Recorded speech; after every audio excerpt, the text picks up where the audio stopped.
Statue ఇక్కడ భువనగిరిలో పెడతాం. స్థలం ఆల్మోస్ట్ క్లియర్ చేసినాం, కానీ ఇంకా కూడా కొంత మాట్లాడాల్సిన అవసరం ఉంది. ఎందుకంటే అందరి సమ్మతి కూడా ఉండాలి, స్థలము ఎట్లా ఏంటిది అనేది. బట్ భువనగిరి సెంటర్లోనే ఇంకా బాలకృష్ణ గారి విగ్రహం మనకు గుర్తుగా ఆయన విగ్రహం పెట్టుకుందామని కూడా ఈ సందర్భంగా జిట్టా బాలకృష్ణ గారి విగ్రహం భువనగిరిలో అది ఆ రోజు మా కుటుంబ సభ్యులతో కూడా మాట్లాడడం. ఖచ్చితంగా జిట్టా బాలకృష్ణ గారి విగ్రహం స్టాచ్యూ ఇక్కడ భువనగిరిలో పెడతాం. స్థలం ఆల్మోస్ట్ క్లియర్ చేసినాం, కానీ ఇంకా కూడా కొంత మాట్లాడాల్సిన అవసరం ఉంది.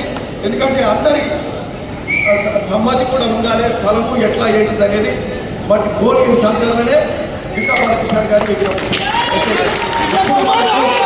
మనకు గుర్తుగా ఆయన విగ్రహం పెట్టుకుందామని కూడా ఈ సందర్భంగా అసలైన తొలి వెలుగు. ఫాలో వాట్సాప్ @తొలి వెలుగు official.